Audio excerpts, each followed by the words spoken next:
The Deep Space Monitoring Station on Europa picked up the signals first. Clustered around their holographic displays, the scientists watched as thousands of objects decelerated from faster-than-light travel, their energy signatures unmistakably artificial. Dr. Elena Martinez felt her throat tighten as she initiated the emergency protocol that would alert Earth's Unified Defense Council. Within hours, the Council's chambers in Geneva hummed with tension. Representatives from every major nation sat in concentric circles around the central hologram, showing the approaching fleet's trajectory. Admiral James Wong stood at the podium, his weathered face illuminated by the blue glow of the projection. "Ladies and gentlemen," he began, his voice steady despite the gravity of the situation. "What you're seeing is an alien armada approximately 20,000 ships strong, currently decelerating at the edge of the Kuiper Belt. At their current velocity, they'll reach Earth orbit in 72 hours. The chamber erupted in worried murmurs. The Chinese representative rose first. "What are our options for defense? The combined fleets of Earth's nations barely number 500 vessels." Admiral Wong allowed himself a small smile. "Actually, we only need one ship." The chamber fell silent. On the massive screens surrounding the council chamber, an image appeared of a sleek vessel unlike anything humanity had publicly revealed before. Its hull seemed to drink in light, creating an effect like looking into deep space itself. "This is the HMS Sentinel," Wong continued. "For the past 15 years, every spacefaring nation has contributed their best technologies and brightest minds to a single project. While we maintained the appearance of separate space forces, we poured our real resources into creating the most advanced vessel ever conceived by human minds." Captain Sarah Chen stood in the Sentinel's observation deck, watching Earth grow smaller through the quantum glass. At 42, she had spent more than half her life preparing for this moment, though she'd never truly believed it would come. Her reflection showed a face that seemed too young for her role. Asian features inherited from her father, height from her Nigerian mother, and eyes that had seen humanity's greatest achievement take shape. "Captain," the ship's AI, spoke through her neural link. "Final systems check is complete. All departments report ready." Sarah acknowledged with a thought. Around her, the bridge crew worked with practiced efficiency. Dr. Marcus Webb, her second-in-command and chief science officer, analyzed the incoming data about the alien fleet. Lieutenant Kira Patil managed the quantum communications array, maintaining their link with Earth. Chief Engineer Diego Ramirez monitored the experimental drive systems that made the Sentinel unique. "What do we know about them?" Sarah asked, watching the holographic display of the approaching armada. Marcus brought up a detailed analysis.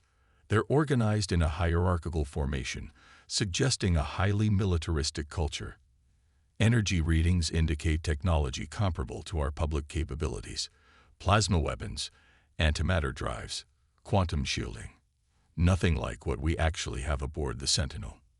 "They're broadcasting," Kira announced. "It's a simple radio signal, modulated to match our own communications protocols. They're learning fast." Sarah nodded. "Put it through." The message came in multiple formats: audio, video, and raw data. The universal translation matrix built into the Sentinel systems processed it instantly. A face appeared on the main screen, distinctly alien, with iridescent scales and multiple compound eyes arranged in a circular pattern. "People of Earth," the translation began, "I am Supreme Commander Xarth of the Arcadian Dominion. Your system has been chosen for integration into our empire. Surrender your resources and accept your place in our hierarchy, and we will be merciful. Resist, and we will demonstrate why the Arcadian fleet has never known defeat." Sarah exchanged glances with her crew. This was the moment they had trained for, the reason the Sentinel existed. Humanity had long suspected first contact would come in the form of conquest rather than peaceful exchange. They had prepared accordingly. Sarah vocalized through her neural link, "Initiate Phantom Fleet Protocol." Across the solar system, sophisticated quantum projectors activated, creating the illusion of defensive installations and military vessels where none existed. To the Arcadian sensors, it would appear that humanity had armed itself to the teeth, with weapon platforms orbiting every major body in the solar system. "Send our response," Sarah ordered. Text only. The message was simple. "The people of Earth reject your terms. We will defend our sovereignty. Approach closer, and you will face the consequences." The response came quickly. "You hide behind illusions," Kazarth's message stated. "Our sensors detect your deceptions. We see only one true warship in your entire system. Do you mean to face our armada with a single vessel?" Sarah smiled. "Send the final message. One ship is all we need." As the Sentinel moved to intercept the alien fleet, Sarah reflected on the true nature of their mission. The ship represented everything humanity had learned about deception, misdirection, and the art of war.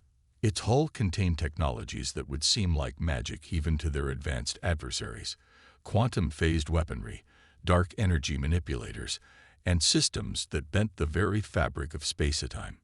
"All hands," she announced shipwide. "This is the captain. Everything we've worked for, everything we've built, has led to this moment. The Arcadians expect us to be primitive, disorganized, and afraid. They expect us to break under their superior numbers. They're about to learn why humanity has survived every challenge we've ever faced." The Sentinel accelerated, its revolutionary engines pushing it to speeds that should have been impossible. On the bridge, Sarah watched as the distance to the alien fleet rapidly decreased. They had positioned themselves perfectly, far enough from Earth that any stray weapons fire wouldn't threaten the planet, close enough that their quantum communications remained instantaneous. "They're charging weapons," Marcus reported. "Multiple targeting solutions locked on us." "Let them come," Sarah said quietly. "It's time to show them why we only needed one ship." The space between the vessels lit up with energy as the first salvos were fired, and humanity's greatest test began. The first wave of Arcadian weapons fire illuminated space like an artificial aurora. Streams of plasma, quantum-tipped missiles, and exotic particle beams converged on the Sentinel's position with enough force to shatter a small moon.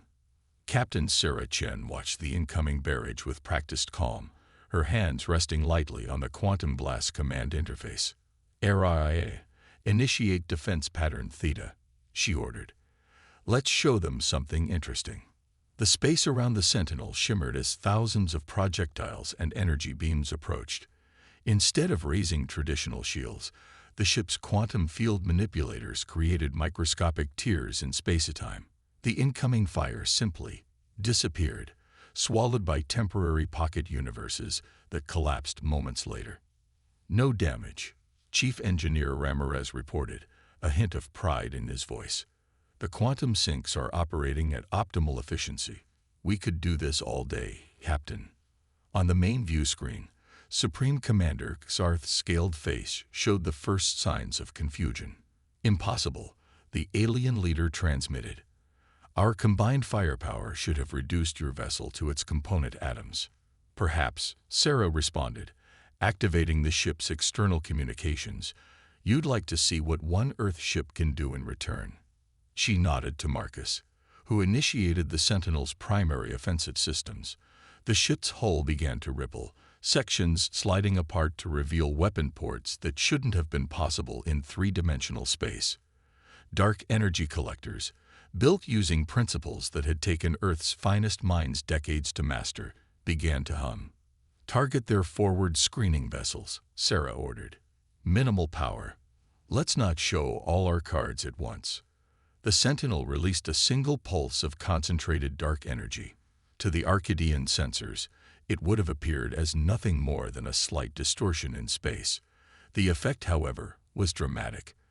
As the pulse passed through their fleet, the carefully maintained quantum fields that kept their ships stable simply failed. 20 of their largest vessels suddenly found themselves without the protective bubbles that prevented normal space from interfering with their exotic tech. Systems crashed, engines died, and ships began drifting. "Holy shit," Lieutenant Patel whispered, watching the sensor readings. Their quantum field generators just forgot how to generate fields. A reminder, Sarah transmitted to the Arcadian fleet. That technology can fail in fascinating ways when fundamental forces are disrupted. Those ships will regain functionality in approximately 6 hours. Their crews are unharmed, but perhaps now you understand that numerical superiority isn't everything. The Arcadian response was predictably aggressive. Their remaining ships began executing complex maneuvers, breaking into smaller battle groups in an attempt to surround the Sentinel. Their tactics were impressive, speaking to centuries of military experience. They're adapting quickly, Marcus noted, studying the tactical display. These aren't amateurs, Captain. Good, Sarah replied. That means they're smart enough to learn from what happens next. Araya, initiate the Aurora Protocol. The Sentinel's most visible weapon system activated, though to call it a weapon was like calling a supernova a warm day. The ship's quantum processors began manipulating probability fields around selected Arcadian vessels, creating zones where the laws of physics became suggestive rather than mandatory. Alien ships found themselves occupying the same space as their neighbors, their matter temporarily quantum entangled. Others discovered that their careful formations meant nothing when space itself could be folded like origami. A few simply winked out of existence, reappearing seconds later hundreds of kilometers from their original positions. By the first egg, K'Arth's transmission carried genuine awe. What manner of demons are you? Not demons, Sarah responded. Just humans who prepared for this day. Your ships are experiencing localized reality distortions. Like the previous attack, the effects are temporary. Consider this a demonstration of why invasion would be unwise. The bridge crew watched as the Arcadian fleet struggled to maintain cohesion. Their tactical advantages, superior numbers, centuries of military experience, advanced technology, meant nothing against an enemy that could rewrite the rules of engagement at will. Captain, Araya's calm voice came through the neural link. I'm detecting unusual energy signatures from their flagship. They appear to be preparing something different. Sarah studied the readings. The Arcadian command ship was powering up systems that dwarfed anything they'd shown so far. It seems they've been holding back as well. Interesting. All hands, brace for possible reality distortion, she announced shipwide. They're about to show us their real capabilities. The space around the Arcadian flagship began to twist, dark energy readings spiking off the charts. A weapon unlike anything in humanity's database was preparing to fire. They're transmitting, Kira reported. Text only. Let us see how your single ship handles the Void Hammer, humans. Sarah allowed herself a small smile. This was what they'd been waiting for. A genuine exchange between advanced civilizations, each pushing the other to reveal more of their true capabilities. The Sentinel had barely scratched the surface of its potential, but now the Arcadians were finally taking them seriously enough to use their own superweapons. All power to the quantum field manipulators, she ordered. Prepare the probability engines for full defensive operations. Let's see what they've got. The Void Hammer fired, and for a moment, reality itself seemed to hold its breath. A beam of pure darkness, so absolute it made space itself look bright by comparison, lanced toward the Sentinel. This wasn't just another energy weapon. It was technology designed to unmake matter at the quantum level. Analysis. Sarah asked calmly as the beam approached. Marcus's fingers flew across his console. It's beautiful, actually. They're using controlled quantum tunneling to create a corridor of absolutely nothing. Anything caught in that beam wouldn't just be destroyed. It would retroactively never have existed. Araya, initiate Protocol Omega. Let's show them what happens when nothing meets something that isn't quite here. The Sentinel's most sophisticated defense system activated. Instead of trying to block or absorb the Void Hammer, the ship's quantum state became uncertain. Like Schrödinger's famous cat, the Sentinel existed in multiple states simultaneously, both in the beam's path and not, both solid and incorporeal, both present and absent. When the void hammer struck, it found itself trying to unmake something that couldn't decide if it existed in the first place. The resulting interaction created a spectacular display of quantum mechanics at work, as reality itself struggled to resolve the paradox. The beam passed through the sentinel, or perhaps the sentinel passed through the beam. In the end, it didn't matter. Both ship and weapon emerged intact, having learned something profound about each other's capabilities. Impossible, Kazarth transmitted. The void hammer has never failed. Nothing is impossible, Sarah responded. That's humanity's first lesson. Here's the second. We're just getting started. The aftermath of the void hammer's failure brought an uneasy silence to the battlefield. Debris from disabled ships drifted through space, a testament to the Sentinel's power, while the main Arcadian fleet maintained a respectful distance. On the bridge, Captain Chen's crew analyzed data from their recent exchange, each discovery more fascinating than the last.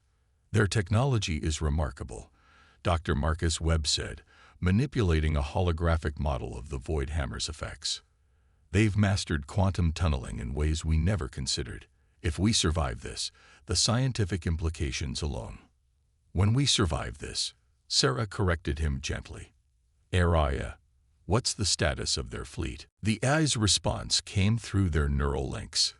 The Arcadians are conducting extensive repairs. Their command ship is maintaining position, but I'm detecting unusual communication patterns between their vessels. They appear to be debating. A new transmission cut through the tension. Supreme Commander Xarth's image appeared on the main screen, his compound eyes shifting in complex patterns that the Sentinel systems interpreted as a mix of frustration and respect. Captain Chen, he began, your ship's capabilities have proven unexpected. The Arcadian Dominion has not faced such resistance in 3 centuries of expansion. This presents us with an interesting dilemma. Sarah raised an eyebrow. A dilemma of your own making, Commander. You chose to enter our system with hostile intent. Perhaps. Karth's scales shifted color slightly. But now we must choose how to proceed. Our laws are clear about encounters with civilizations of comparable technological achievement. I hereby invoke the right of singular combat. Lieutenant Patel's console lit up with incoming data. Captain, they're transmitting detailed protocols. It's like an ancient honor duel, but with starships. Sarah studied the information as it scrolled across her quantum interface. The rules were intricate but clear. One ship from each side would engage in direct combat, with specific limitations on weapon types and tactical approaches. The outcome would be binding for both civilizations. And if we refuse? Sarah asked, though she already suspected the answer. Then the full might of the Dominion will be brought to bear, Xarth responded. We respect strength, Captain, but we cannot allow our authority to be challenged without consequence. Single combat offers a way to resolve this conflict with minimal loss of life. Sarah opened a secure channel to Earth's Defense Council. Admiral Wong's hologram appeared in the center of the bridge, his expression grave. We've received the same transmission, he said before Sarah could speak. Our analysts are going through their historical records. Every civilization that's accepted this challenge has either been destroyed or absorbed into their empire. Every one that refused faced decades of war. But we have something they've never encountered before, Sarah replied. The Sentinel isn't just a ship. It's humanity's combined knowledge and innovation given form. We can win this. The Council is divided, Wong admitted. Some want to reject the challenge and use the Sentinel's full capabilities to drive them from our system. Others believe accepting might give us insight into their technologies and tactics we could use if full-scale war becomes inevitable. Sarah turned to her crew. Opinions. Marcus spoke first. Their void hammer technology alone represents an entirely new branch of physics. A closer engagement might reveal more of their capabilities. It's a trap, Chief Engineer Ramirez countered. They've seen enough to know they can't beat us in a conventional battle. This honor duel lets them control the circumstances. Lieutenant Patel had been quiet, studying the transmitted protocols. "Maybe that's the point," she said slowly. "Look at these rules. They're not just about combat. There are provisions for technological exchange, diplomatic relations, even trade agreements depending on how the duel plays out." Sarah processed this, her tactical training combining with diplomatic instinct. "They're not just testing our strength," she realized. "They're testing our wisdom, whether we can recognize an opportunity for peaceful resolution, even in the midst of conflict." She reopened the channel to K'Tharth. "Before we respond to your challenge, I have questions about these protocols. They mention something called the exchange that occurs regardless of the duel's outcome." The Arcadian commander's posture changed subtly. "You are perceptive, Captain. The exchange is sacred to our people. When civilizations meet in combat, knowledge must flow between them. Victory or defeat determines the nature of that flow, but learning must occur. It is how we grow." Sarah muted the transmission and turned to AI analysis. "Their historical records confirm this pattern." The AI responded.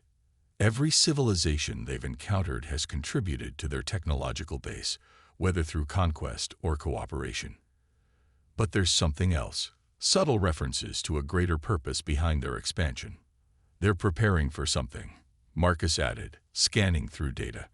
"These technological exchanges, they're not random. They focus on specific areas: quantum mechanics, dark energy manipulation, reality phase variance. They're building towards something." Sarah made her decision. Opening channels to both Earth and the Arcadian flagship, she spoke with quiet authority. "We accept your challenge, Commander K'Tharth, with one condition. Win or lose, both sides agree to full disclosure about why you're really exploring this region of space." The Arcadian commander's scales rippled with what might have been surprise or relief. "Accepted, Captain Chen. You continue to prove more interesting than we anticipated. Prepare your vessel. Combat begins in 6 hours." As the transmission ended, Sarah turned to her crew. "AI, begin analyzing every detail of their combat protocols. Marcus, I want full power to our sensor arrays. Record everything about their ship during the duel. Diego, prep our systems for reconfiguration. If we can't use our full arsenal, we need to get creative with what's allowed." "Captain," Lieutenant Patel called out, "I'm detecting unusual energy readings from the outer system. It's faint, but something's out there. Something big." Sarah studied the readings, a chill running down her spine. The energy signature didn't match either human or Arcadian technology. As she prepared her ship for the coming duel, she couldn't shake the feeling that they were all being watched and judged by something ancient and patient. The next 6 hours would determine not just Earth's fate, but perhaps the future of two civilizations that had more in common than either yet realized. The true test wasn't about who would win the duel, but whether both sides could recognize the real threat before it was too late. As the Sentinel and the Arcadian flagship Eternal Dawn maneuvered into position for their ritual combat, the strange energy readings from the outer system grew stronger. Captain Sarah Chen felt a growing sense of unease as she watched the numbers climb on her tactical display. "Multiple contacts," Lieutenant Patil announced suddenly, her voice tense. They're coming out of nowhere. Hundreds of them, materializing throughout the solar system." The space around both fleets rippled as massive structures phased into normal space. Ancient vessels, each larger than anything humanity or the Arcadians had built, emerged from what appeared to be long-term temporal stasis. Their designs were organic and crystalline, defying conventional engineering principles. By the first egg, K'Tharth's transmission carried genuine fear. The precursor defense grid, it wasn't supposed to be active for another century. The massive vessels began powering up, their crystalline structures pulsing with internal light. AI's analysis flowed through Sarah's neural link. Weapons beyond anything in their database, power readings that shouldn't have been possible, and targeting systems already locking onto both human and Arcadian ships. "Commander K'Tharth," Sarah broadcast urgently. "I suggest we postpone our duel. What exactly are we dealing with?" The Arcadian leader's scales had turned a pale shade that the Sentinel systems interpreted as extreme stress. The precursors, they were an ancient race that seeded this galaxy with life billions of years ago. They left automated defense systems to protect their experiments, programmed to activate when their test subjects reached certain technological thresholds.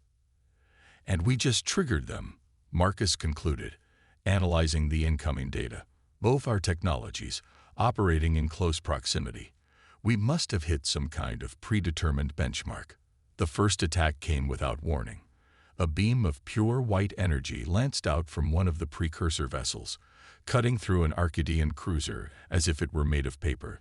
The ship didn't explode. It simply ceased to exist, along with a spherical section of space around it. "All ships, evasive maneuvers," Sarah commanded, broadcasting on all frequencies. "RIA, full power to quantum field manipulators. Diego, get me everything you can from the engines." The Sentinel moved with impossible grace as more energy beams sliced through space. Around them, the Arcadian fleet scattered, their previous battle formation dissolving into chaos. Several more ships vanished before they could react, erased from reality by weapons that ignored conventional physics. "Captain," Aria's voice held unusual urgency, "I'm detecting a coherent pattern in the precursor attacks. They're not just destroying ships, they're hurting us, forcing both fleets into a specific configuration." Sarah studied the tactical display, seeing the pattern emerge. "They're not just testing our technology," she realized. "They're testing our ability to cooperate." "Commander Xarth, are you seeing this?" "Yes," the Arcadian leader responded grimly. "This was always their way, forcing species to evolve through artificial pressure. My ancestors' records speak of such tests, but we thought we had more time to prepare." A new signal washed over both fleets, not communication in any conventional sense, but pure information being forced directly into their systems. The message was clear: prove worthy or be erased. "They want to see if we can work together," Sarah broadcast to both fleets. "All ships, form up on the Sentinel. Commander Xarth, I need everything you know about precursor technology, and I need it now." The next few minutes were a blur of tactical adjustments and desperate maneuvers. The Sentinel's quantum processors worked overtime, integrating Arcadian tactical data with their own systems. The Eternal Dawn moved to support them, its Void Hammer technology complementing the Sentinel's reality warping capabilities. "Their weapons operate on a principle we've only theorized," Marcus reported, coordinating with Arcadian scientists. "They're not destroying matter. They're removing it from our timeline entirely. But if we combine our quantum field manipulation with their void technology, we can match their temporal manipulation." Sarah finished. "RIA, reconfigure our defense systems. Diego, prepare to synchronize our quantum fields with the Eternal Dawn. Lieutenant Patel, establish a direct neural link with their tactical systems." The cooperation between former enemies was remarkable. Arcadian ships formed a protective screen around the Sentinel as it interfaced with their systems. The quantum processors that had previously been used to fight each other now worked in concert, creating a new type of defense that neither civilization could have managed alone. When the next precursor attack came, they were ready. The combined quantum fields of human and Arcadian technology created a temporal barrier that the ancient weapons couldn't penetrate.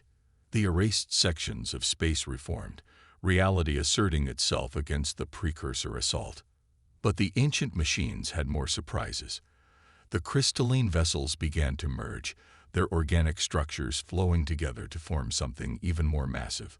The combined power readings went beyond anything their sensors could measure. "They're adapting," Xarth transmitted. "This is why we've been gathering technologies from across the galaxy.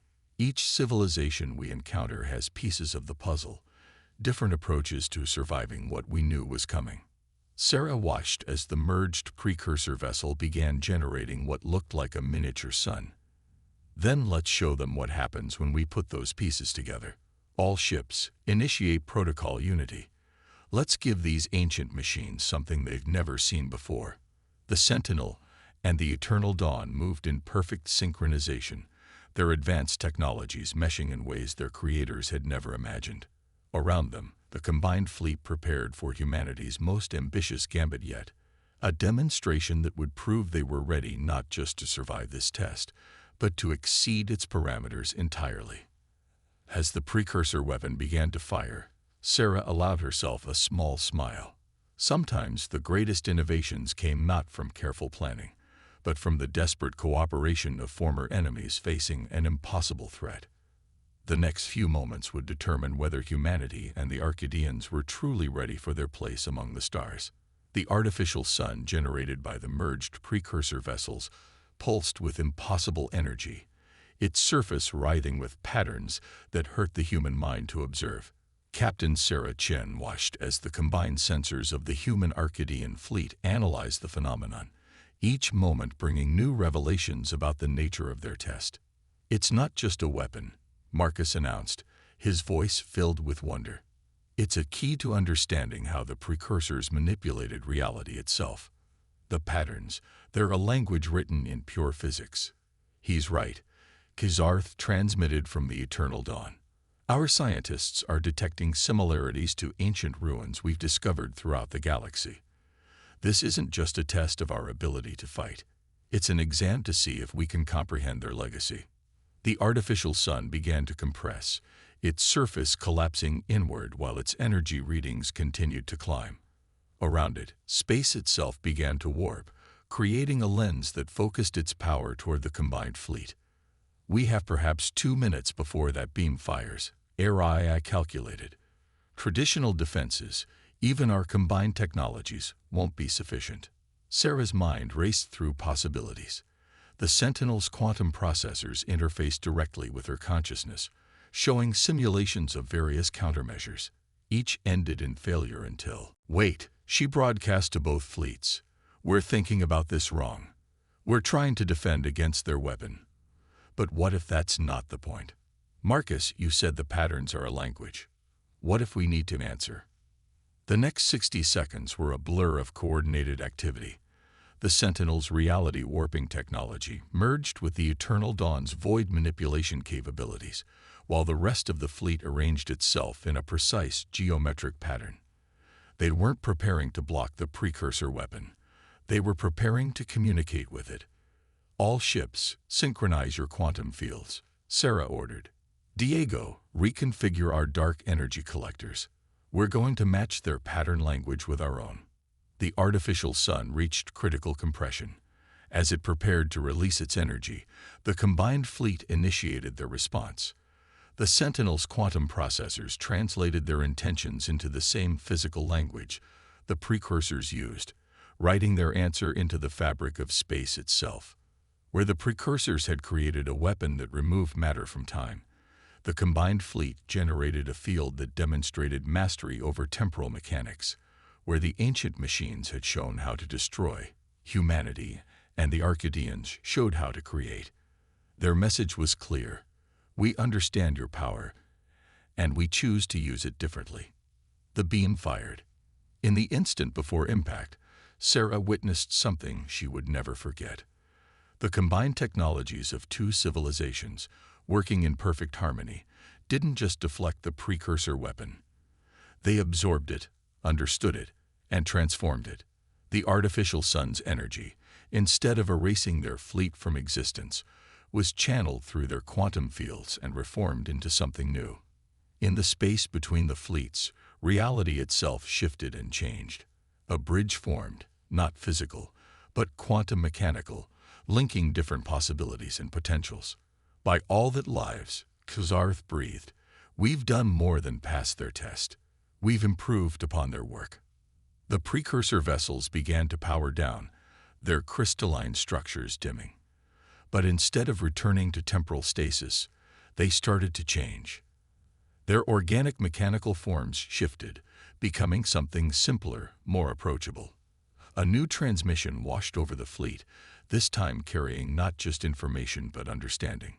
The message was complex, but clear. The test had never been about surviving an attack. It had been about proving that younger civilizations could move beyond conflict when faced with greater challenges. The precursors hadn't wanted successors who could merely match their power.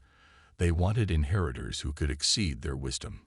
"Captain," Araya announced, "I'm detecting changes in the quantum bridge we created. It's stabilizing, becoming permanent. According to these readings, we've created something the precursors themselves never achieved. A stable quantum network that could link civilizations across the galaxy." Sarah opened a channel to all ships, human and Arcadian alike. "What we've done here today goes beyond passing a test. We've proven that different species, different approaches to science and civilization, can create something greater than the sum of their parts. The precursors left us this challenge not to prove our worth to them, but to help us prove it to ourselves." The precursor vessels, now transformed into what appeared to be automated research stations, began transmitting vast amounts of data. The accumulated knowledge of a civilization that had seeded the galaxy with life. But more importantly, they transmitted something else. Coordinates to other civilizations facing similar tests, other species reaching the same technological threshold. "Well, Commander Kazareth," Sarah transmitted, allowing herself a smile, "it seems we have a choice to make. We can return to our previous conflict. Or," the Arcadian leader finished, "we can use this quantum bridge we've created to help other civilizations face their own tests. To build something greater than any empire or single species could achieve alone." The answer was obvious to both of them. As the combined fleet began coordinating their next moves, Sarah reflected on how far they'd come from that first confrontation. Humanity had prepared for first contact by building the most advanced ship possible, but their greatest achievement hadn't been technological. It had been proving that cooperation and innovation could overcome any challenge. The Sentinel had been built to defend Earth against alien threats. Instead, it had helped forge the first links in what would become a galaxy-spanning network of allied civilizations. As they prepared to make contact with other species facing their own precursor tests, Sarah knew that humanity's journey was just beginning.